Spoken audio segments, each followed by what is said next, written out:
Hello everyone, welcome to अभियान IAS academy. मेरा नाम है ज्योति और मैं आपको पढ़ाने वाली हूँ बायोलॉजी। तो आज का हमारा टॉपिक है ब्लड। स्टार्ट करते हैं।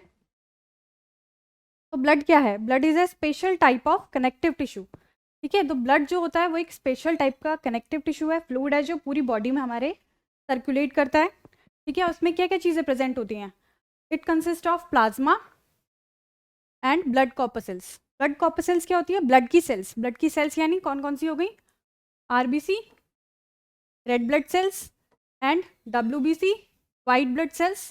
तीसरी होगी प्लेटलेट्स। ठीक हो गया। तो ब्लड के अंदर क्या क्या चीज़ें हो गई? एक तो प्लाज्मा और ब्लड की सेल्स, कौन कौन सी? RBC, WBC and platelets. तो ब्लड जो है वो क्या होता है? स्लाइटली एल्कलाइन होता है, नेचर में बेसिक होता है। और कैसा होता है? एवरेज उसका पीएच जो है वो कितना होगा? 7.4। 7.4। अब क्या होता है? 7 जो है वो किसका पीएच है? वाटर का पीएच है। ठीक है, तो वाटर के ऊपर जितने भी पीएच जाएंगे वो क्या हो गए? बेसिक हो गए। तो ब्लड जो है वो स्लाइटली एल्कलाइन हो गया नेचर में। An average adult person has about 4 to 6 litre of blood. तो कितना होना चाहिए? 4 to 6 लीटर्स ऑफ ब्लड एक एवरेज एडल्ट, एक हेल्दी पर्सन के अंदर प्रेजेंट होना चाहिए। अगर इससे कम या ज़्यादा होता है तो क्या हो जाएगी? डिजीज़ वाली कंडीशन है। The study of blood is called haematology. तो ब्लड की स्टडी को क्या बोलते हैं? हिमैटोलॉजी। लॉजी वर्ड जहाँ पे भी आ जाता है इट मीन्स की स्टडी। तो हिमैटोलॉजी क्या हो गया? Blood of study of blood क्या हो गई? Haematology. The process of formation of blood cells is called haemopoiesis और हिमैटोपोइसिस। तो हीम वर्ड ही कहाँ से आता है? हीमोग्लोबिन से। हीमोग्लोबिन। तो हीमोपोइसिस, हीमोपोइसिस, हीमोपोइसिस मतलब फॉर्मेशन। तो ब्लड के फॉर्मेशन को हम क्या बोलते हैं? Haemopoiesis and haematopoiesis. ठीक हो गया। तो अब इसके कंपोजिशन देखते हैं ब्लड का, कि होल ब्लड जो है वो किस किस में डिवाइडेड है? Plasma and formed elements. Plasma में क्या क्या चीज़ें हो गई? Amino acid, nutrients, proteins, gases, electrolyte, nitrogenous waste. ये सब चीज़ें किसके अंदर आ गई? प्लाज्मा के अंदर। प्लाज्मा में भी जो प्रोटीन होते हैं मेनली कौन कौन से हो गए? Albumin, fibrinogen, globulin. एल्ब्यूमिन जो होता है वो किसके लिए होता है? ऑस्मोटिक बैलेंस के लिए। बॉडी में जो भी ऑस्मोटिक बैलेंस का काम है, आयनिक बैलेंस का काम है, वो किसका हो गया? एल्ब्यूमिन का। Osmotic balance and ionic balance. तो जितने भी आयन्स हो गए बॉडी में उन सबका बैलेंस करना, बॉडी में कौन सा आयन अंदर आएगा सेल के, कौन सा आयन बाहर जाएगा, तो वो सारा काम कौन करता है? एल्ब्यूमिन प्रोटीन, जो कि कहाँ प्रेजेंट होता है? प्लाज्मा में। ग्लोब्यूलिन प्रोटीन जो है वो किस लिए काम आता है? एंटीबॉडीज, एज अ डिफेंस की, डिफेंस, बॉडी के डिफेंस में काम करता है एंटीबॉडीज में। फाइब्रिनोजिन जो हो गया वो ब्लड क्लॉटिंग के लिए काम आता है। बहुत ही इंपॉर्टेंट प्रोटीन है ये, जो ब्लड की क्लॉटिंग करवाता है। अगर ये प्रेजेंट नहीं होगा तो ब्लड की क्लॉटिंग नहीं होगी। तो सबसे ज़्यादा इंपॉर्टेंट प्रोटीन है जो कहाँ प्रेजेंट होता है? ब्लड, ब्लड के प्लाज्मा में। फॉर्म्ड एलिमेंट्स में क्या क्या चीज़ आ गई? ल्यूकोसाइट, जिनको हम क्या बोलते हैं? डब्ल्यूबीसी का दूसरा नाम क्या हो गया? ल्यूकोसाइट।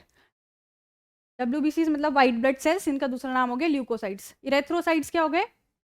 आरबीसीज। आरबीसीज यानी रेड ब्लड सेल्स, जिनका नेम क्या हो गया? इरेथ्रोसाइट्स। और क्या होता है? अब ल्यूकोसाइट्स जो होते हैं वो हमारे दो पार्ट्स में डिवाइडेड है, granulocytes and A granulocytes. Granulocytes मतलब जिनमें ग्रेन्स प्रेजेंट होंगे, तो वो उनको हम क्या बोलेंगे? ग्रेन्युलोसाइट्स। साइट्स का मतलब क्या होता है? यहाँ पे सेल्स होता है। तो ग्रेन्युलोसाइट्स जिसमें ग्रेन प्रेजेंट हो, ऐसी सेल्स को हम क्या बोलेंगे? ग्रेन्युलोसाइट्स। तो ग्रेन्युलोसाइट्स में कौन कौन सी चीज़ आ गई? Neutrophils, basophils and eosinophils. Neutrophils, basophils and eosinophils, eosinophils. ठीक हो गया। ये हो गया ग्रेन्युलोसाइट्स में, मतलब इनके सेल में क्या होगा? ये इनके उसमें ग्रेन्स प्रेजेंट होंगे। मतलब इनका, इनको हम कैसे आइडेंटिफाई कर सकते हैं कि इनके अंदर ग्रेन्स प्रेजेंट होंगे? एक ग्रेन्युलोसाइट्स अब जिसमें ग्रेन्स प्रेजेंट नहीं होंगे वो कौन से हो गए? Lymphocytes and monocytes. Lymphocytes further क्या होता है, 2 पार्ट्स में डिवाइडेड हो जाते हैं, B cells and T cells. अब ये क्या काम करते हैं, लिम्फोसाइट्स जो होते हैं वो हमारी बॉडी के डिफेंस मैकेनिज्म में काम करते हैं, एंटीबॉडी प्रोड्यूस करते हैं। तो ये केस में काम करते हैं डिफेंस में, बॉडी के डिफेंस मैकेनिज्म में काम करते हैं। मोनोसाइट्स क्या हो गए, मोनोसाइट्स होते हैं मैक्रोफेजेस। मैक्रोफेजेस क्या होते हैं, जो क्या करते हैं, किसी दूसरी सेल को इनगल्फ कर जाते हैं, खा जाते हैं, उनको हम बोलते हैं मैक्रोफेजेस। और वो कौन हो गई, मोनोसाइट्स। तो मोनोसाइट्स किस में काम करती हैं, मैक्रोफेजेस में। नेक्स्ट देखते हैं प्लाज्मा। प्लाज्मा क्या होता है, अब एक स्ट्रॉ कलर्ड विस्कस फ्लूइड है,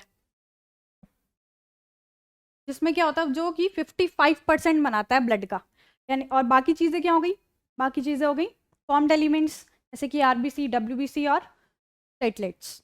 तो प्लाज्मा जो है एक स्ट्रॉ कलर्ड का क्या है, एक लिक्विड है, फ्लूइड है, जो जो जो कि 55% ऑफ ब्लड बनाता है।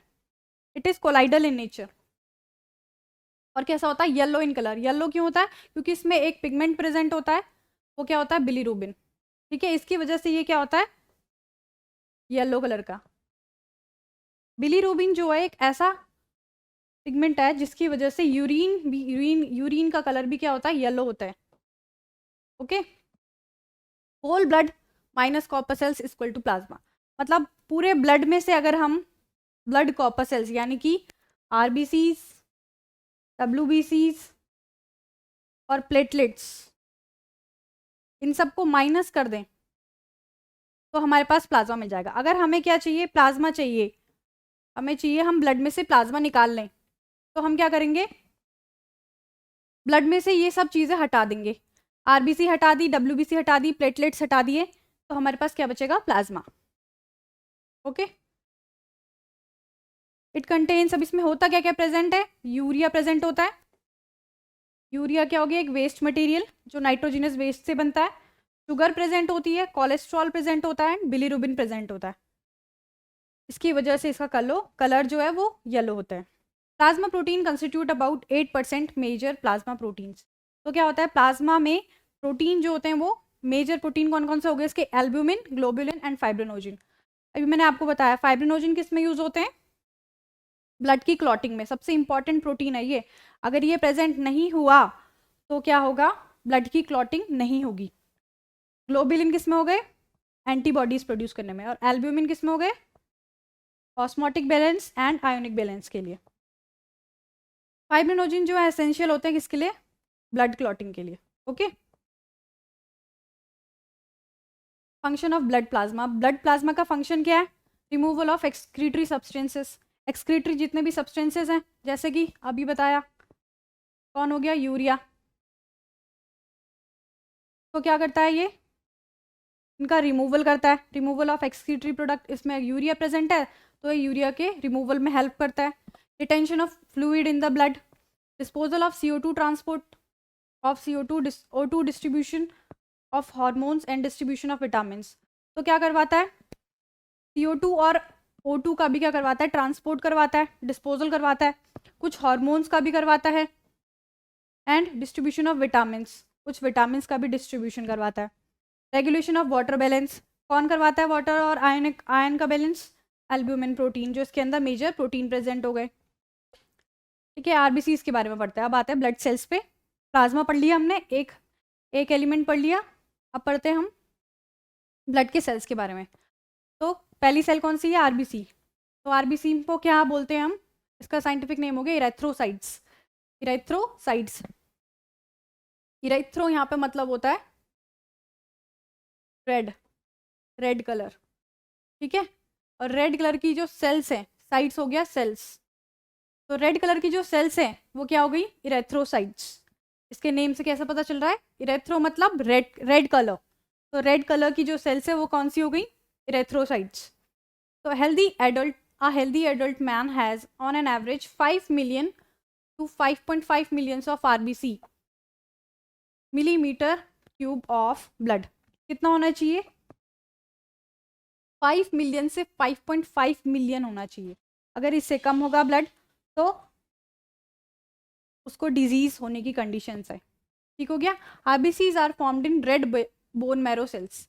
तो आरबीसीज कहाँ फॉर्म्ड होती हैं? ये जो आरबीसी सेल्स हैं ये किसी एडल्ट में कहाँ फॉर्म होती है? रेड बोन मैरो सेल्स में। और अगर एडल्ट की बात ना करें, चाइल्ड की बात करें, तो किस कहाँ फॉर्म होती है इन चिल्ड्रन? कहाँ फॉर्म होती है? किडनीज में। ठीक हो गया। आरबीसी जो है वो उनका शेप क्या होगा? बाइकॉनकेव शेप होता है। बाइकॉनकेव ऐसी होती हैं, बाइकॉनकेव शेप की होती हैं। ठीक है। दे आर रेड कलर्ड क्योंकि उसमें क्या प्रेजेंट होता है? एक iron containing complex protein present होता है जिसको हम क्या बोलते हैं? हीमोग्लोबिन। क्या बोलते हैं? हीमोग्लोबिन। एक इसकी वजह से ये क्या होती है? रेड कलर की शो होती है क्योंकि ये प्रोटीन ही इनको कलर प्रोवाइड करवाता है। Hence the color and the name of these cells. A healthy individual has 12 to 16 gram of haemoglobin in every 100 ml of blood. तो कितना हीमोग्लोबिन प्रेजेंट होना चाहिए? 12 to 16 ग्राम प्रेजेंट होना चाहिए एवरी 100 ml ऑफ ब्लड में। अगर इससे कम या ज़्यादा अमाउंट है हीमोग्लोबिन का तो डिजीज वाली कंडीशन है। ठीक हो गया। RBCs of mammals are non nucleated. Non nucleated मतलब उनके अंदर न्यूक्लियस नहीं प्रेजेंट होता है। जितनी भी सेल्स होती हैं यूकैरियोटिक की, जितनी भी सेल्स हैं, सारी सेल्स में क्या होगा? न्यूक्लियस प्रेजेंट होगा। बट आरबीसीज और कुछ एक एक्सेप्शन और हैं, उनको छोड़ के क्या होगा? ये आरबीसी मैमल्स की आरबीसीज क्या होती हैं? नॉन न्यूक्लिएटेड, यानी कि इनके अंदर न्यूक्लियस नहीं होता है। अभी न्यूक्लियस होता क्यों नहीं है इनके अंदर? ये सबसे अलग क्यों है? क्यों? क्योंकि इनको क्या करना है? इनका मेन जो वर्क होता है आरबीसीज का, वो क्या वर्क हो गया? गैसेस का ट्रांसपोर्ट, ऑक्सीजन एंड CO2 का। तो गैसेस का ट्रांसपोर्ट करना है इनको, तो इनको क्या चाहिए? स्पेस चाहिए। तो न्यूक्लियस इनके अंदर से निकल जाता है जब इनकी फॉर्मेशन हो रही होती है। तो जब फॉर्मेशन इनकी हो रही होती है तो जो न्यूक्लियस जो निकल गया है वो किस लिए निकला है? ताकि गैसेस का ट्रांसपोर्ट अच्छी से हो सके, ऑक्सीजन अपने अंदर ये ज़्यादा से ज़्यादा भर सके, एक्यूमुलेट कर सके। इसीलिए क्या होता है? इनका न्यूक्लियस बाहर निकल जाता है। इसीलिए इनका शेप क्या है? बाइकॉनकेव। इसलिए इनका शेप कैसा है? बाइकॉनकेव और नॉन न्यूक्लिएटेड है। लेकिन एक्सेप्शन तो हर जगह एक्सेप्शन, बायोलॉजी में एक्सेप्शन बहुत सारे हैं तो आपको याद करने पड़ेंगे। तो एक्सेप्शन क्या हो गया? कैमल। कैमल की आरबीसीज न्यूक्लिएटेड होती हैं। तो average life span of RBCs 120 days. तो कितनी होती है आरबीसी का लाइफ स्पेन? 120 डेज। 120 दिन के बाद ये मर जाती हैं। और कहाँ मरती हैं? स्प्लीन में। स्प्लीन क्या है? इनका ग्रेवयार्ड है, आरबीसीज का ग्रेवयार्ड है। ये एक क्वेश्चन बन के आ सकता है कि ग्रेवयार्ड ऑफ आरबीसी किसको बोलते हैं? तो आपको ये लर्न करना है। ग्रेवयार्ड ऑफ आरबीसी स्प्लीन को बोलते हैं। The process of formation of RBC को क्या बोलते हैं? इरेथ्रोपोइसिस। पोइसिस मतलब फॉर्मेशन, इरेथ्रो मतलब रेड सेल्स। ठीक हो गया। आरबीसी का क्या फंक्शन हो गया? It transport oxygen. ऑक्सीजन का ट्रांसपोर्ट करवाती है, पूरी बॉडी में सर्कुलेट करवाना है। ऑक्सीजन कहाँ से मिलेगी? आरबीसी से। न्यूट्रिएंट्स प्रोवाइड करवाती है, लंग्स तक लेके जाती है, टिश्यूज तक लेके जाती है। It forms blood clots to prevent excess blood loss. अब क्या है? ब्लड के क्लॉटिंग में भी हेल्प करती है। ब्लड का अगर क्लॉट नहीं बना तो ब्लड बहता रहेगा और इससे बीमारी हो सकती है। Blood clot to prevent excess blood loss, ताकि ब्लड का लॉस ना हो। It carries blood group antigen and RH factor. अब ये क्या है? आरबीसीज में क्या होता है? ग्रुप एंटीजन प्रेजेंट होता है, जिसकी वजह से क्या होता है कि किसी का भी ब्लड ग्रुप डिसाइड होता है कि उसका ब्लड ग्रुप क्या होगा। तो वो कहाँ प्रेजेंट होता है? आरबीसीज के ऊपर प्रेजेंट होता है। तो एंटीजन जो है वो किसके ऊपर प्रेजेंट होगा? आरबीसी के ऊपर प्रेजेंट होगा। ये आपको याद रखना है कि जो ब्लड ग्रुप है वो डिसाइड किससे होता है? आरबीसी से डिसाइड होता है, क्योंकि उसके ऊपर एंटीजन प्रेजेंट है। जो एंटीजन प्रेजेंट होगा वो ही उस व्यक्ति का क्या होगा? ब्लड ग्रुप होगा। वो डिसाइड करेगा कि उसका ब्लड ग्रुप क्या होगा। और क्या है? RH फैक्टर होता है। ये हम अभी पढ़ेंगे later. It act as buffer and regulates hydrogen ion concentration. Buffer की तरह एक्ट करता है और हाइड्रोजन आयन की कंसंट्रेशन में रेगुलेट करता है। It facilitates facilitates carbon dioxide transport, oxygen और कार्बन डाइऑक्साइड दोनों का ट्रांसपोर्ट करवाता है। It contributes blood it contributes to blood viscosity, blood की विस्कोसिटी भी यही बढ़ाता है। It brings waste products to kidney, waste products को किडनी तक लेके आता है। किडनी में क्यों? क्योंकि किडनी में क्या होता है, ब्लड का फिल्ट्रेशन होता है। And liver which filter and clean the blood, तो ब्लड की क्लीनिंग भी ज़रूरी है। सारे उसमें से वेस्ट प्रोडक्ट्स निकल किडनी पे क्या हो जाते हैं, सारे फिल्टर हो जाते हैं। WBCs, अब WBCs को क्या बोलते हैं, ल्यूकोसाइट। जैसे RBC को क्या बोलते हैं, इरेथ्रोसाइट्स, वैसे WBCs को ल्यूकोसाइट्स। ल्यूको मतलब होता है कलरलेस, कलरलेस। साइट्स मतलब हो गया सेल्स। तो ल्यूकोसाइट्स क्या हो गई, कलरलेस सेल्स, क्योंकि इनमें क्या क्या होता है, हीमोग्लोबिन एब्सेंट है, इसीलिए इनके पास कलर नहीं है। तो ये क्या होती है, कलरलेस सेल्स होती हैं, क्योंकि इनमें हीमोग्लोबिन एब्सेंट होता है। और ये क्या होंगी, न्यूक्लिएटेड होंगी। RBC कैसी थी, नॉन न्यूक्लिएटेड। WBC कैसी है, न्यूक्लिएटेड। और क्या होती है, रिलेटिवली लेसर इन नंबर। कितना होता है इनका average, 6000 to 8000 millimetre cube of blood. Leucocyte जो है वो जनरली शॉर्ट लिव्ड होती हैं compare to RBCs। WBCs play an important role in defence system. अब ये क्या होते हैं, WBC जो है वो मेन काम उनका क्या होता है, डिफेंस में होता है। तो डिफेंस मेन काम करती हैं, तो इनको क्या बोलते हैं, सोल्जर ऑफ अवर बॉडी। जैसे हमारी आर्मी है, इंडियन आर्मी, जितनी आर्मी स्ट्रांग होगी उतना देश क्या है, सुरक्षित रहेगा। तो क्या है, सोल्जर ऑफ द बॉडी। अगर ये जितनी ज़्यादा है बॉडी में प्रेजेंट, उतना सही अमाउंट प्रेजेंट है, तो उसकी बॉडी उतनी इम्यून रहेगी। तो इम्यूनिटी बढ़ानी तो WBCs बढ़ाओ। टाइप्स ऑफ WBCs, तो इसके क्या क्या टाइप्स हो गए, ग्रेन्युलोसाइट्स अभी बताया था, ग्रेन्युलोसाइट्स जिनमें ग्रेन्स प्रेजेंट होंगे, और एक ग्रेन्युलोसाइट्स जिसमें ग्रेन्स प्रेजेंट नहीं होंगे। ये हो गए न्यूट्रोफिल्स, ठीक है, इसमें ग्रेन्स दिख रहे हैं ये छोटे छोटे। ये हो गए इजिनोफिल्स, इसमें भी ग्रेन्स प्रेजेंट होता है। इनका जो न्यूक्लियस है वो कैसा होता है, बाइलोब्ड, बाइलोब न्यूक्लियस है, और ये ग्रेन्स प्रेजेंट हो गए इसमें। बेजोफिल्स में क्या हो गया, इसमें भी ग्रेन्स आपको दिख रहे होंगे बड़े बड़े। और लिम्फोसाइट्स, इनमें ग्रेन्स प्रेजेंट नहीं होते हैं। ओके, पूरा न्यूक्लियस कवर रहता है। न्यूट्रोफिल्स, न्यूट्रोफिल्स जो है मोस्ट एबेंडेंट सेल्स हैं, मतलब सबसे ज़्यादा WBCs में सबसे ज़्यादा सेल्स जो होती हैं वो कौन सी होती हैं, न्यूट्रोफिल्स। 60 to 65% होती हैं टोटल WBCs। ओके, तो ये क्या होती है, फैगोसाइटिक इन नेचर। फैगोसाइटिक मतलब ये क्या करती हैं, दूसरी सेल्स को खा जाती है। अगर कोई बाहर से कोई ऐसी सेल आ रही है जो बॉडी जिसको बॉडी पहचानती नहीं है, तो ये उसे खा जाएंगे। जैसे कि बैक्टीरियल सेल हो गई, कोई भी बैक्टीरियल सेल बाहर से आ रही है, तो बॉडी उसको पहचान लेगी कि ये हमारी सेल नहीं है, तो क्या करेगी, वो उसे खा जाएगी। तो उसको बोलते हैं फैगोसाइटिक सेल्स, खाने वाली सेल्स।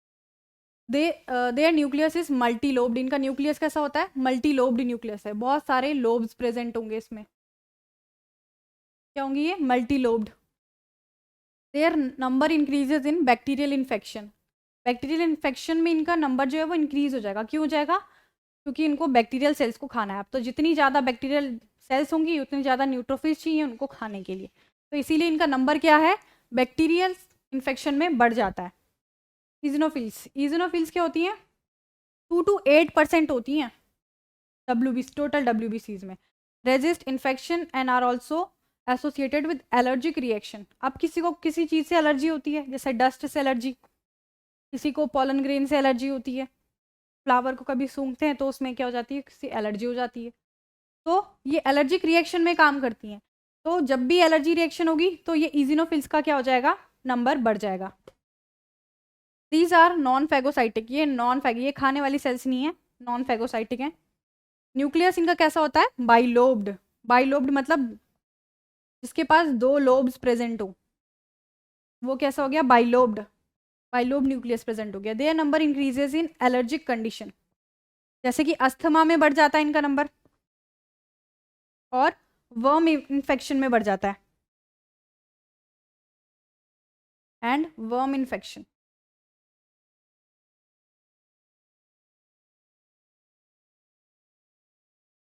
वर्म इन्फेक्शन मतलब के पेट में कीड़े हो जाते हैं, तो उनका क्या हो जाएगा, इजिनोफिल्स काउंट बढ़ जाएगा। ठीक है, बेजोफिल सेल्स जो है वो मिनिमम होती हैं। मिनिमम में नंबर कितना, 2%, ओनली 2% प्रेजेंट होती हैं टोटल डब्ल्यूबीसीज में। फैगोसाइटिक होती हैं ये सेल्स भी। यूजुअली इनका जो न्यूक्लियस है वो ट्राइलोब्ड होता है, 3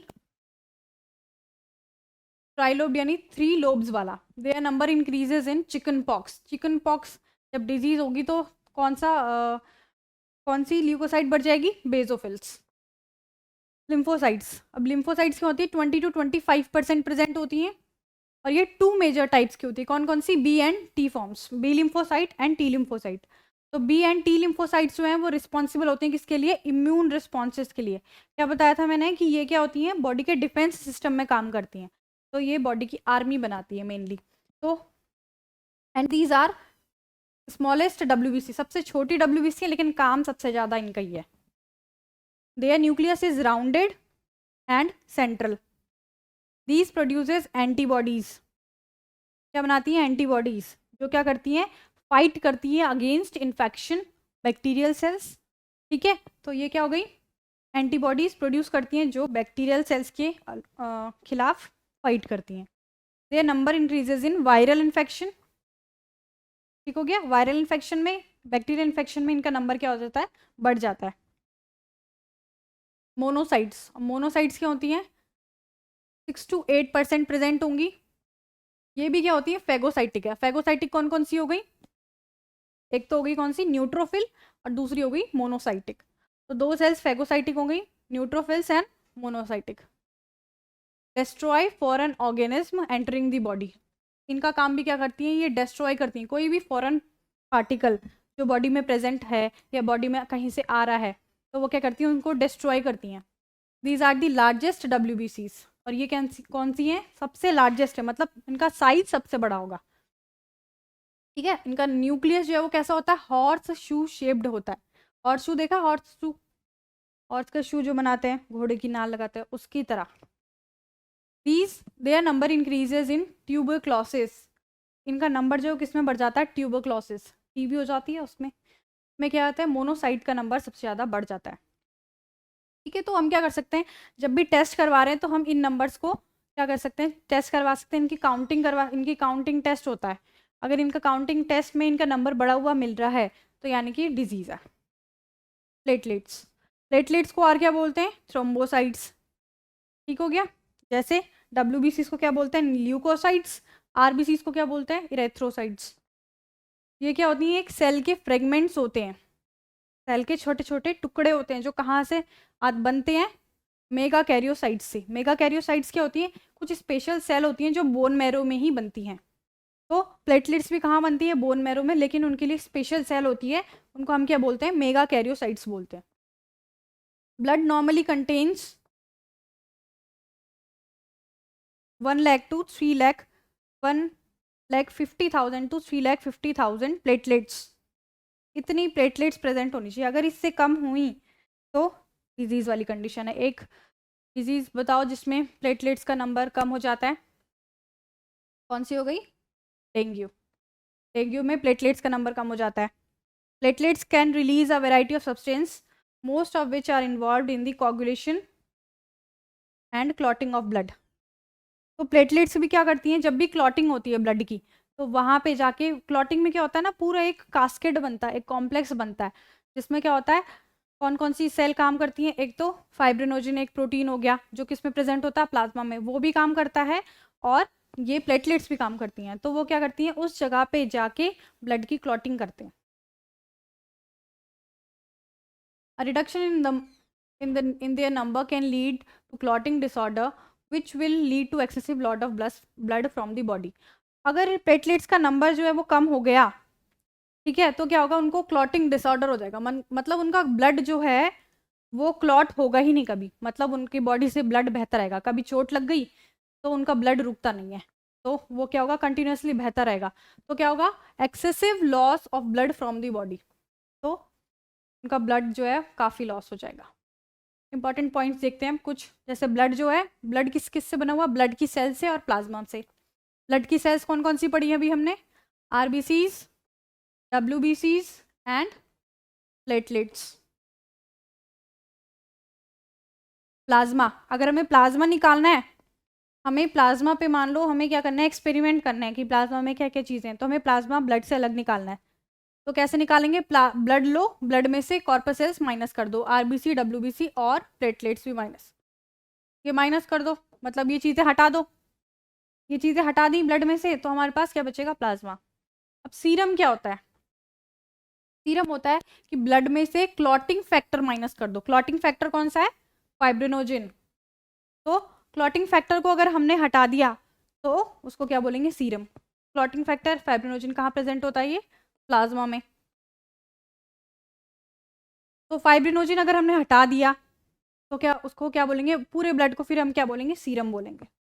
लिम्फ, अब एक चीज़ है लिम्फ, लिम्फ क्या होती है, लिम्फ होता है ब्लड में से आरबीसी, प्लाज्मा और डब्ल्यूबीसीज हटा दो तो क्या बन जाएगा, लिम्फ।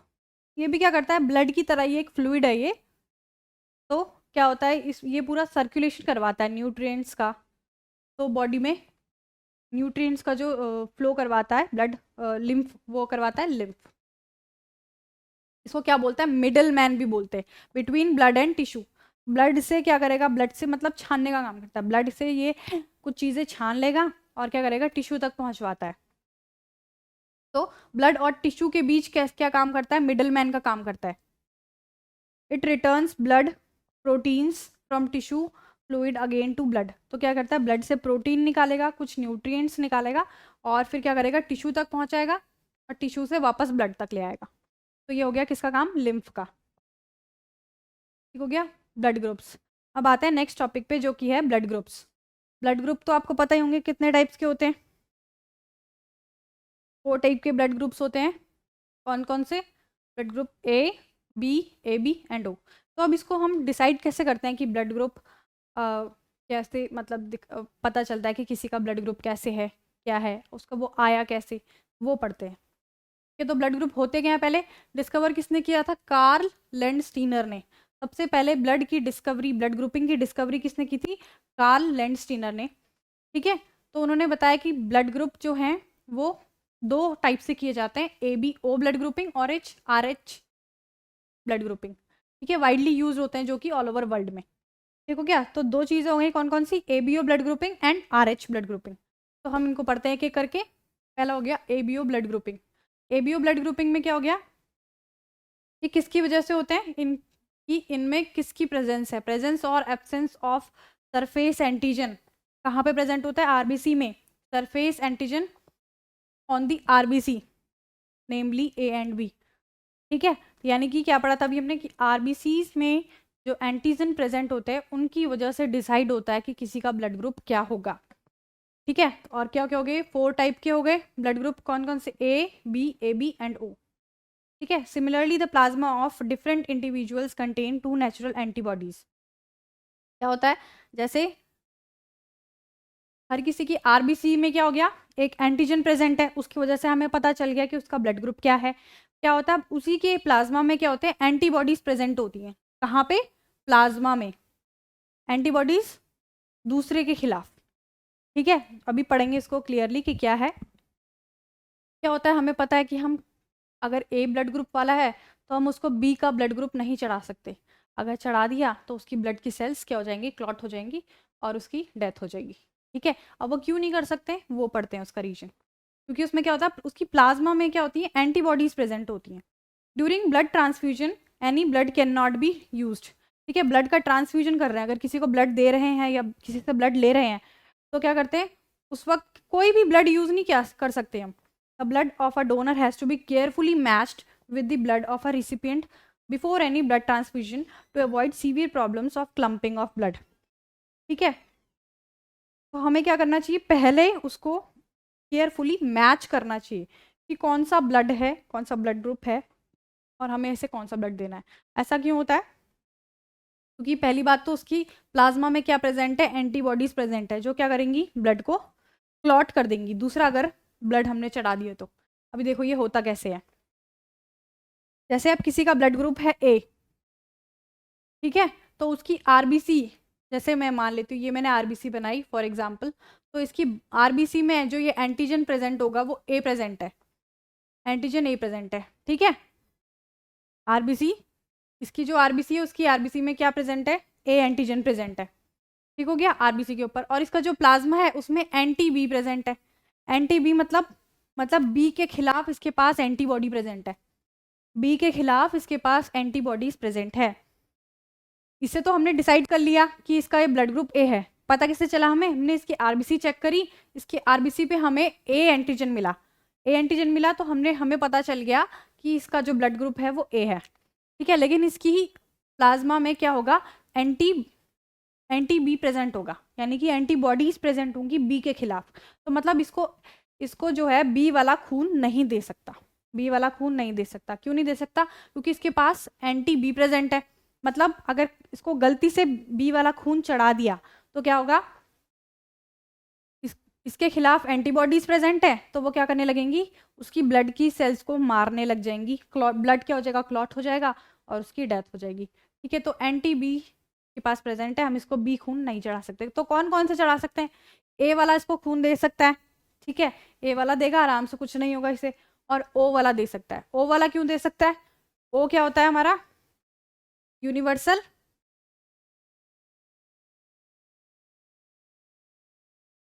क्या होता है, ओ यूनिवर्सल डोनर,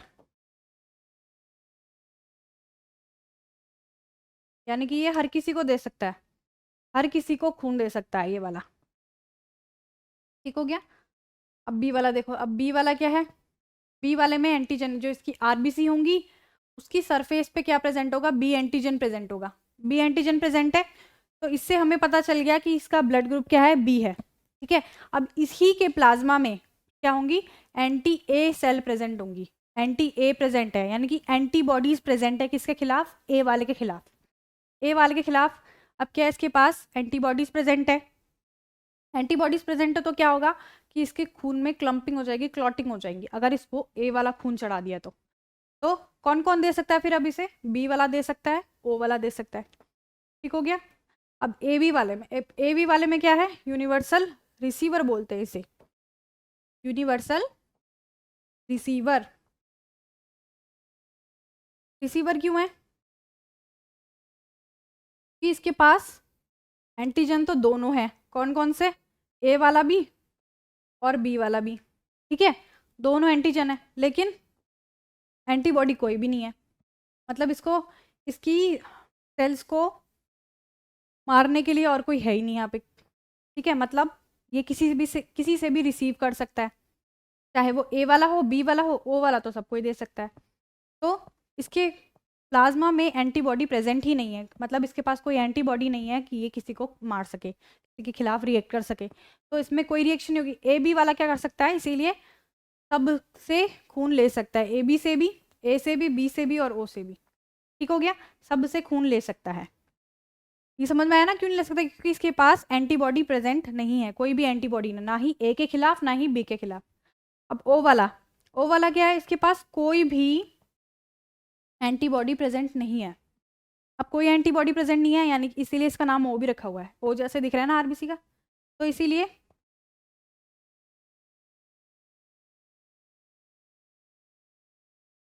ओ, तो इसीलिए क्या है, ये यूनिवर्सल डोनर है। क्यों, क्योंकि इसके पास इसके पास क्या है, कोई भी एंटीजन नहीं है, ठीक है, कोई एंटीजन नहीं है इसके पास, कोई एंटीजन नहीं है तो रिएक्शन करने के लिए नहीं है कोई, ठीक है। लेकिन यहाँ क्या, एंटीबॉडी प्रेजेंट है, ए और ओ, ए और ओ क्या है, दोनों एंटीबॉडीज इसके पास प्रेजेंट हैं, ठीक है। मतलब अगर इसको किसी और ने खून दे दिया, ठीक है, अगर मान लो इस ए ओ वाले को मैंने ए का खून चढ़ा दिया, ठीक है, मान लो अगर मैंने ए का खून चढ़ा दिया तो क्या होगा, ए के खिलाफ इसके पास एंटीबॉडीज प्रेजेंट है, तो ये क्या करेगा, ये एंटीबॉडी काम करेंगी और ओ वाले खून के साथ क्या हो जाएगी, क्लॉटिंग हो जाएगी, उसका खून जम जाएगा, जम जाएगा तो क्या होगा, उसकी डेथ हो जाएगी। तो इसलिए इसे हम ए वाला ना ही बी वाला, कोई भी खून नहीं चढ़ा सकते। तो इसे देगा कौन खून? इसे सिर्फ और सिर्फ ओ वाला क्या कर सकता है? ब्लड ग्रुप दे सकता है, अपना ब्लड दे सकता है। ए वाला सिर्फ और सिर्फ ओ वाला इसे ब्लड ग्रुप दे सकता है। ओके, ये समझ में आया ना अच्छी से?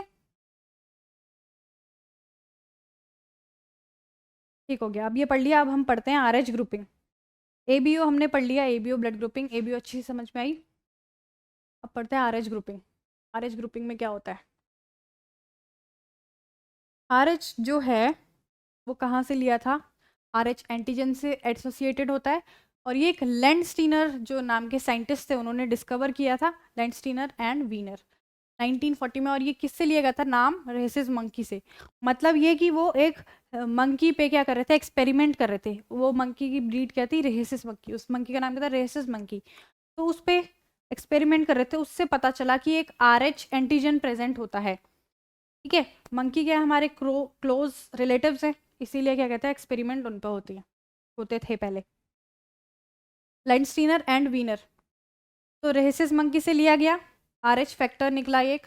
ठीक है, तो क्या होगा? It is also observed on the surface of RBC of majority. क्या होता है? नियरली 80% लोगों में ये आरएच प्रेजेंट होगा। तो जिसमें प्रेजेंट होगा आरएच उसको क्या बोलेंगे? आरएच पॉजिटिव बोलेंगे। और जिसमें प्रेजेंट नहीं होगा उसको क्या बोलेंगे? आरएच नेगेटिव बोलेंगे। ठीक हो गया? ठीक है, तो जिसमें मेजॉरिटी ऑफ आरबीसी प्रेजेंट होती है, नियरली 80% ह्यूमंस में, उनको आरएच पॉजिटिव बोलेंगे। और जिनमें नहीं होती है, in which antigen is RH antigen is absent, उसको क्या बोलेंगे? आरएच नेगेटिव बोलेंगे। ठीक हो गया?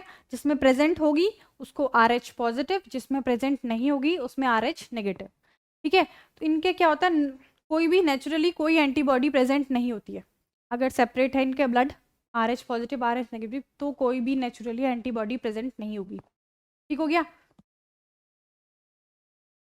लेकिन अगर किसी आरएच नेगेटिव पर्सन को, अगर आरएच नेगेटिव कोई पर्सन है, उसको हमने क्या कर दिया? आरएच पॉजिटिव का ब्लड चढ़ा दिया गलती से। गलती से अगर आरएच नेगेटिव वाले को आरएच पॉजिटिव वाले का ब्लड चढ़ा दिया, तो क्या होगा? स्पेसिफिक एंटीबॉडी बनना शुरू हो जाएंगी आरएच एंटीजन के खिलाफ। ठीक है, ये हुआ कैसे? अब क्या हुआ? जैसे ही जब एबीओ ब्लड ग्रुपिंग जब डिस्कवर हो गई थी, तो क्या हुआ कि पता चल गया था कि किसको किसका खून चढ़ाना है। ठीक है, जब तक ये आरएच ग्रुपिंग डिस्कवर नहीं हुई थी, तो पता चल गया था कि ए वाले को ए का ही खून चढ़ाना है, ओ का चढ़ा सकते हैं।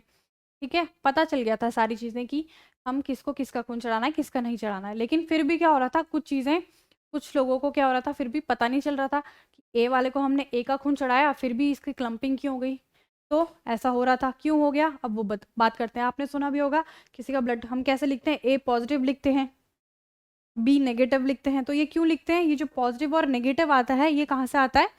RH positive and RH negative से। ठीक है, तो ये भी मैच करना बहुत ज़रूरी है।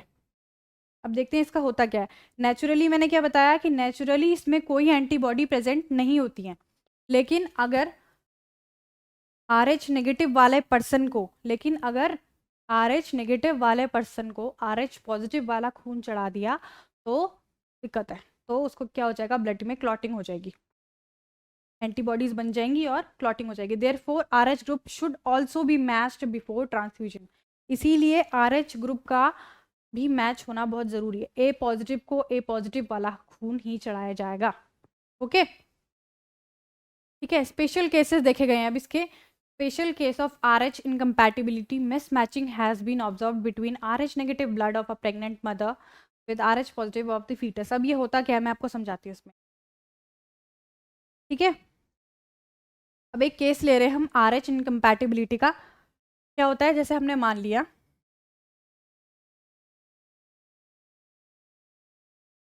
कोई मदर है, वो क्या है? RH मदर है, वो क्या है? का जो ब्लड ग्रुप है वो RH नेगेटिव से है। ठीक है, अगर पॉजिटिव हुआ तो मदर में कोई दिक्कत नहीं है यानी कि, लेकिन क्या है अगर नेगेटिव है तो दिक्कत है। RH नेगेटिव मदर का हो गया। ठीक है, फादर से वैसे कोई लेना देना नहीं है, बट हम फिर भी ले लेते हैं RH पॉजिटिव। ठीक है, तो क्या हुआ? अगर इनका जो मदर है ये नेगेटिव है, तो इसकी जो फर्स्ट प्रेगनेंसी होगी, ठीक है, फर्स्ट प्रेगनेंसी होगी इसकी जो, और मान लिए जो इसका जो फीटस था वो कैसा हो गया, RH पॉजिटिव हो गया, ठीक है, किससे, फादर से। उसका ब्लड ग्रुप किससे डिसाइड हो गया, फादर से डिसाइड हो गया कि इसका ब्लड ग्रुप क्या होगा, RH पॉजिटिव होगा, ठीक है। तो इसकी फर्स्ट प्रेगनेंसी में जिसका जो फीटस हुआ वो RH पॉजिटिव का हो गया, तो क्या है, नेचुरली कोई भी एंटीबॉडी प्रेजेंट नहीं होगी, ठीक है, उसकी बॉडी में नेचुरली कोई भी एंटीबॉडी प्रेजेंट नहीं होगी।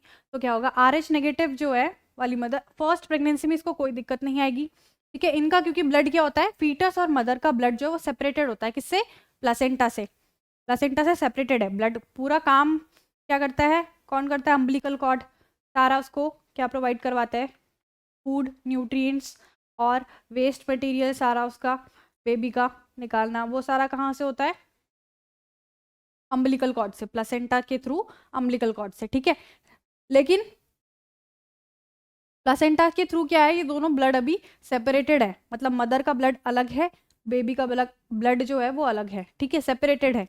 लेकिन क्या होगा कि जब इसकी डिलीवरी होगी, ठीक है, कि जब डिलीवरी होगी तो क्या होगा, ब्लड इनका मिक्स हो जाएगा, ठीक है, ब्लड मिक्सिंग हो जाएगी, मतलब इस फीटस का कुछ ब्लड जो है वो मदर में चला जाएगा। अब जब चला गया इसका ब्लड, कुछ इसमें मिक्स हो गया, तो क्या होगा, इसके खिलाफ एंटीबॉडीज प्रेजेंट हो जाएंगी, एंटीबॉडीज बनना शुरू हो जाएंगी। अब क्या हो गया, जो मदर है वो RH पॉजिटिव के खिलाफ क्या बनाने लग गई हैं, एंटीबॉडीज बनाने लग गई हैं। अब ये मदर कैसी हो गई है कि इसके पास एंटीबॉडी प्रेजेंट है, किसके खिलाफ, RH पॉजिटिव के खिलाफ। अब ये क्या होगा, अब जब इसकी सेकेंड प्रेगनेंसी होगी, अब जब इसकी सेकेंड प्रेगनेंसी होगी तो क्या होगा, इसका जो फीटस बनेगा अब, ठीक है, कौन सा वाला, RH पॉजिटिव। अब जो इसका फीटस बना RH पॉजिटिव, ये क्या होगा, इसके खिलाफ एंटीबॉडी प्रेजेंट है पहले से ही, तो क्या होगा, इसकी ब्लड सेल्स मरने लग जाएंगी, ठीक है, ब्लड सेल्स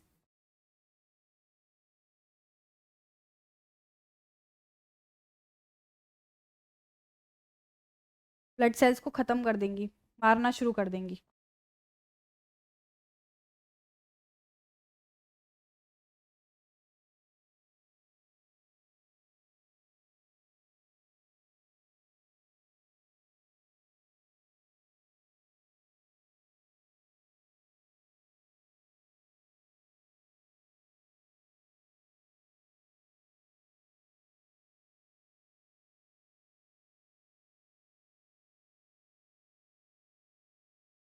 हीटिंग नहीं बोले,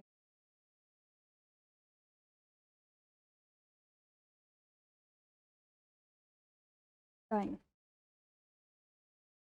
ठीक है। तो इसकी क्या होगी, सेकेंड प्रेगनेंसी में इसकी ब्लड सेल्स मरने लग जाएंगी, क्यों मरने लग जाएंगी, क्योंकि इसके खिलाफ एंटीबॉडी प्रेजेंट है, ठीक है, मदर में पहले से ही इसके खिलाफ एंटीबॉडी प्रेजेंट है, तो इसकी सेल्स को मारने लग जाएंगी, फीटस की सेल्स को वो मारने लग जाएंगी, तो इसकी ब्लड सेल्स मरने लग जाएंगी, ठीक है। कौन खत्म कर रहा होगा, इसके खिलाफ एंटीबॉडी बन गई ना, एंटीबॉडी का काम ही क्या होता है, जो भी सेल्स अपनी पहचान की नहीं है उसको मारना, ठीक है।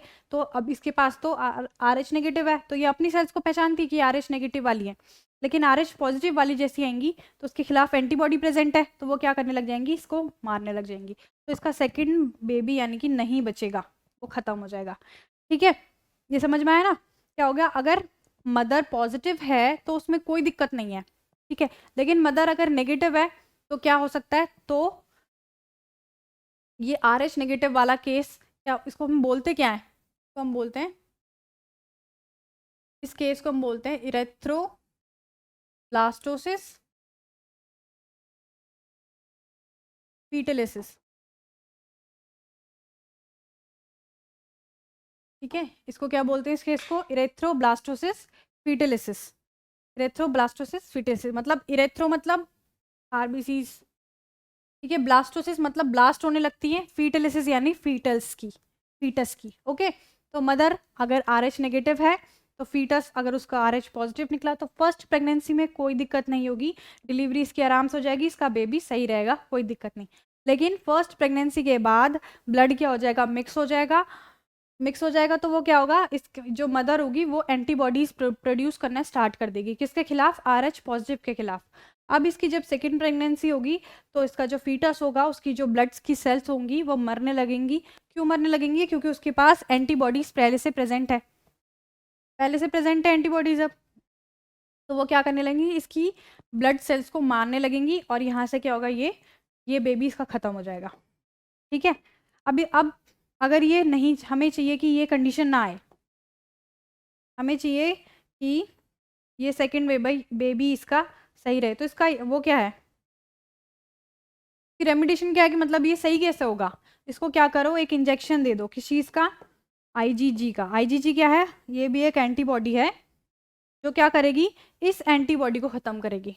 ठीक है, इसको इसका इंजेक्शन दे दो तो क्या होगा कि ये जो एंटीबॉडी इसके खिलाफ बनी है वो ख़त्म हो जाएगी और ये आगे कंसीव कर सकती है।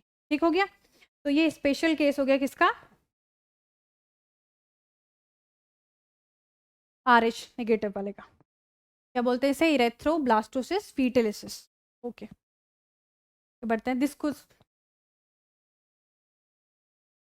ठीक है, पढ़ लेते हैं एक बार। Special case of RH incompatibility यानी कि मिसमैचिंग।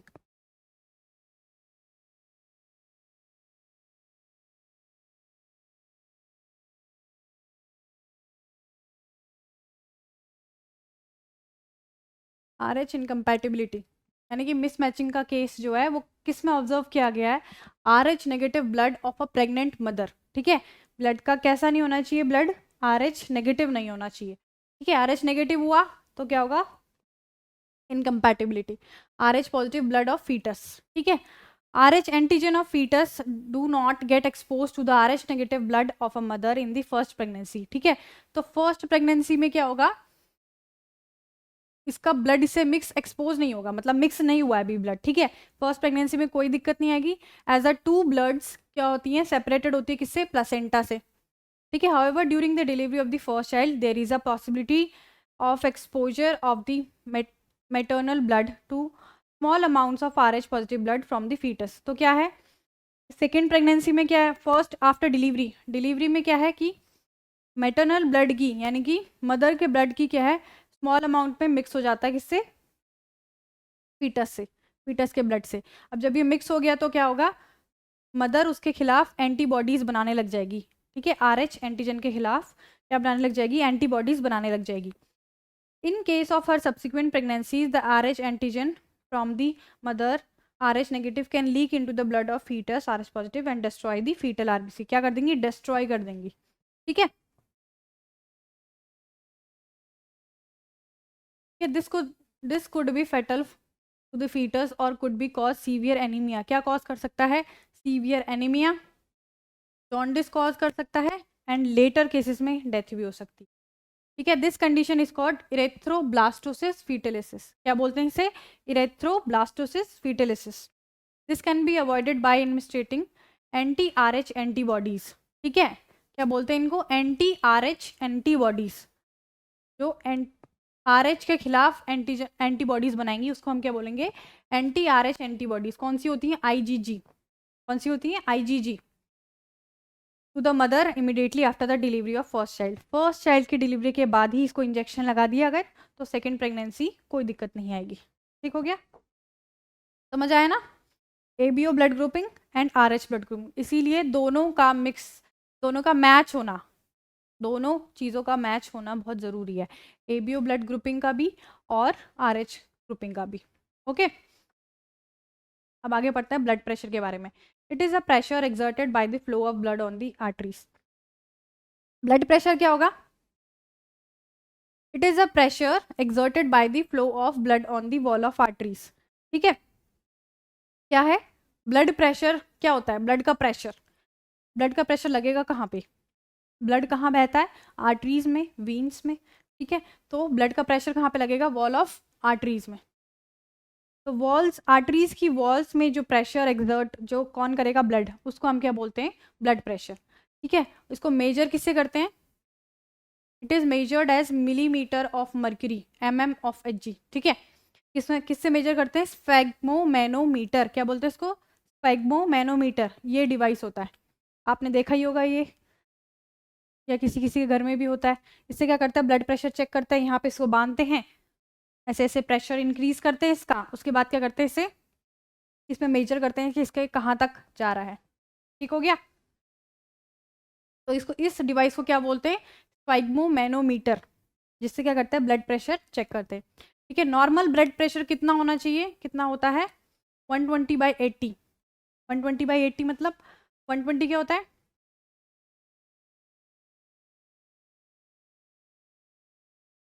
120/80 होना चाहिए। ये होता है सिस्टोलिक और ये होता है diastolic.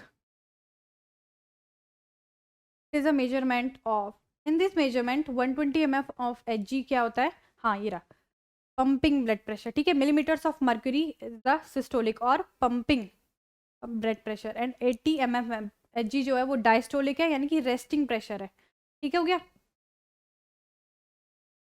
If blood pressure of an individual is 140/90, अगर इतना ज़्यादा हो जाए, मतलब इससे ज़्यादा हो जाए, 120 से ज़्यादा 140, 80 से ज़्यादा 90, अगर इतना ज़्यादा हो गया तो क्या हो गया, इसको क्या बोलेंगे, हाइपर टेंशन, यानी कि क्या बोलेंगे, हाई ब्लड प्रेशर है इसको।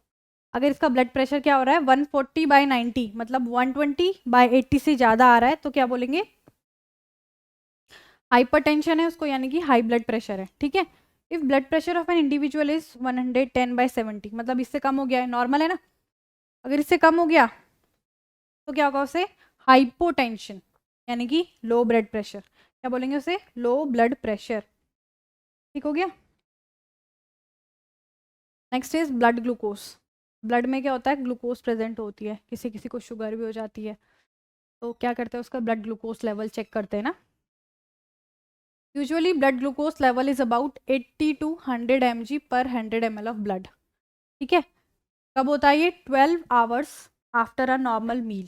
ठीक है, कब होता है ये, 12 घंटे बाद, जब आपने खाना खा लिया उसके 12 घंटे बाद कितना होगा, 80 to 100 mg पर 100 ml ऑफ ब्लड में।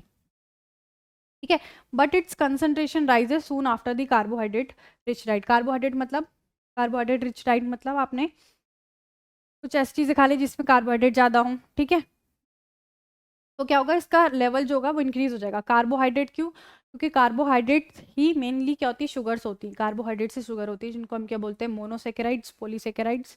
ठीक है, तो उसकी वजह से क्या होगा, आपका ब्लड ग्लूकोज लेवल बढ़ जाएगा जब कार्बोहाइड्रेट रिच डाइट खा लिया आपने। तो इसीलिए क्या होता है कि जो डायबिटीज़ के पेशेंट होते हैं, ठीक है, जिनको शुगर होती है, तो उनको क्या होता है, कार्बोहाइड्रेट रिच डाइट लेने से मना करते हैं, ताकि उनका ग्लूकोज लेवल मेंटेन रहे। ठीक है, if blood glucose level exceeds 180 mg पर 100 ml, it starts appearing in urine.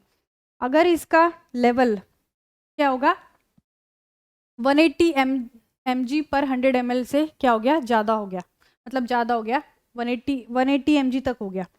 ठीक है, तो क्या होगा कि जो ग्लूकोज है वो यूरिन में शो होने लग जाएगी। ठीक है, तो यूरिन टेस्ट करवाओ आप, यूरिन टेस्ट करवाने के बाद क्या होगा, अगर उसमें शुगर प्रेजेंट है तो क्या होगा, पता चल जाएगा कि उस व्यक्ति को शुगर है करके। ठीक है, तो इस कंडीशन को क्या बोलते हैं, glycosuria.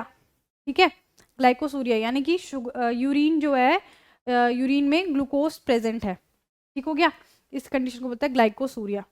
Fasting glucose, fasting glucose मतलब जब खाना आपने नहीं खाया उससे पहले ग्लूकोज अगर चेक करें तो कितना होना चाहिए, 70 to 100 mg पर DL। ग्लूकोज आफ्टर ब्रेकफास्ट कितना होना चाहिए, 110 to 140। ठीक हो गया, इतना होना चाहिए, ये नॉर्मल कंडीशन में। ब्लड डिसऑर्डर्स की बात करते हैं हम।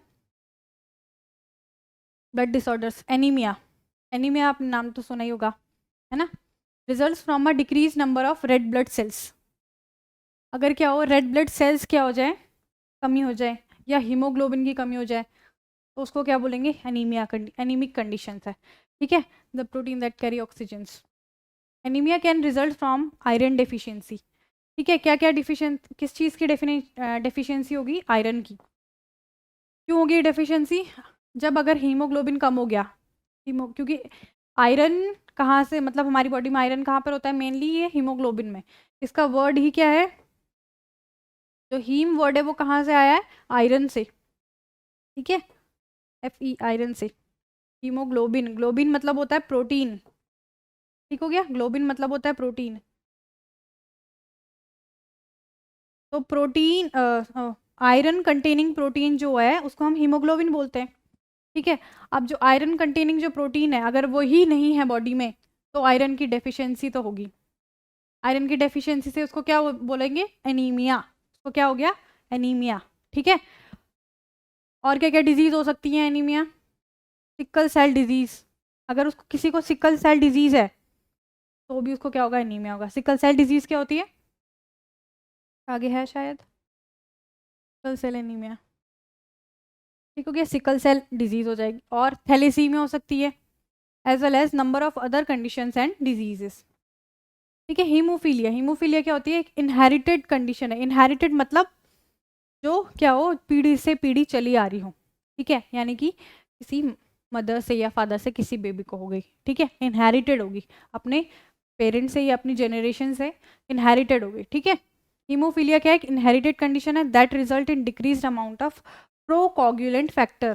कौन कौन से, ये कुछ फैक्टर्स होते हैं जो क्या होते हैं, जो किस में काम आते हैं, कोगुलेशन में, ब्लड के कोगुलेशन में, अलॉन्ग विथ फाइब्रिनोजन एंड कौन से हो गई, प्लेटलेट्स के साथ, ठीक हो गया।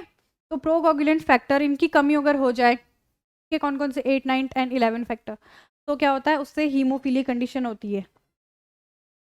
This result in easy bleeding, अब इससे क्या होता है, उनका खून जो है वो जमता नहीं है जल्दी, उनके पास क्लॉटिंग फैक्टर मिसिंग हो गए तो खून जल्दी जमता नहीं है, इसीलिए क्या होता है, उनकी ब्लीड मतलब ईजी ब्लीडिंग होती रहती है। जब भी अगर चोट लग गई थोड़ी सी भी तो उनको, कुछ लोग आपने देखे होंगे ऐसे जिनको हल्की सी चोट लगी उनका खून बहुत देर तक रुकता नहीं है, तो उनको क्या होती है, हीमोफीलिया कंडीशन होती है।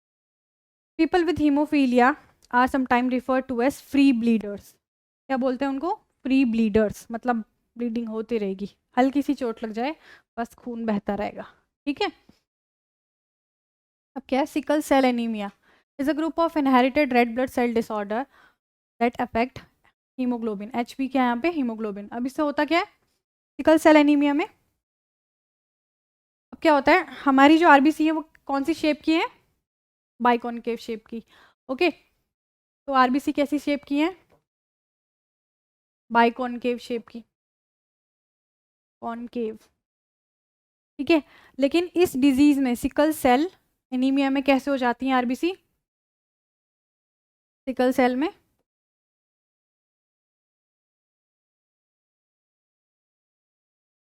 इसके नाम से पता चल रहा है सिकल शेप्ड की हो जाती है, कैसे हो जाती है, सिकल शेप्ड। सिकल मतलब, सिकल मतलब पता है ना, दराती, दराती, दराती की शेप की हो जाती है तो सिकल शेप्ड हो जाती हैं, ठीक हो गया। अब ये होती कैसे है, ये थोड़ा आगे प्रोसेस लेंदी है कि इसमें क्या होता है, कुछ जीन्स होते हैं, ठीक है, तो इसमें क्या हो जाता है, हल्का सा एक पॉइंट म्यूटेशन हो जाता है, एक पॉइंट म्यूटेशन हो गया जीन्स में, जीन में थोड़ी सी गड़बड़ी हो गई तो क्या हो गया, प्रोटीन चेंज हो गया, प्रोटीन चेंज हो गया, जो प्रोटीन बनना चाहिए था, जो किसके लिए ज़रूरी था, हीमोग्लोबिन रेड ब्लड सेल्स की शेप्स के लिए ज़रूरी था, वो क्या हो गया, चेंज हो गया। अब वो चेंज हो गया तो उसका शेप क्या हो जाएगा, चेंज हो जाएगा, ठीक हो गया। तो सिकल सेल एनीमिया जो है वो उसमें आरबीसी का शेप कैसा हो जाता है, sickle shaped, RBC sickle shaped हो जाती हैं, ठीक है। RBCs are disc shaped and flexible enough to move easily through the blood vessels। अब ऐसा क्या है कि होता क्या है कि आरबीसी कैसी बताई मैंने आपको, बाइकॉनकेव शेप की बताई थी ऐसे, ठीक है। अब क्या है, ये आरबीसी क्या है, ये ब्लड वेसल्स से, कोई ब्लड वेसल्स है उससे आराम से स्क्यूज होके आराम से निकल सकती हैं।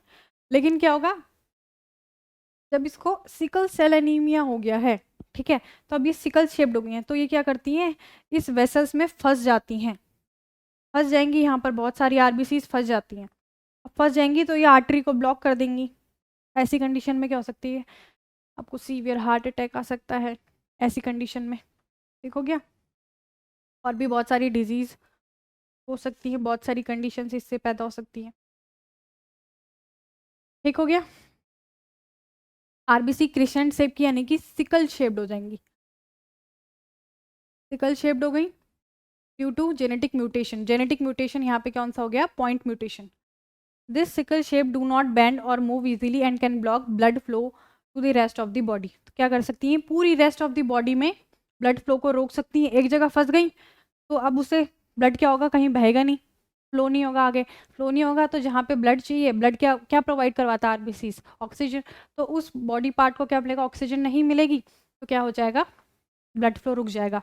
अब रुक जाएगा तो जैसे अब मेनली कहाँ चाहिए सबसे ज़्यादा, हार्ट में, पंपिंग ऑर्गन है, अगर वो नहीं चलेगा तो काम खराब है, यानी कि अब नहीं चलेगा हार्ट, अगर पंप नहीं करेगा ब्लड को तो हार्ट अटैक।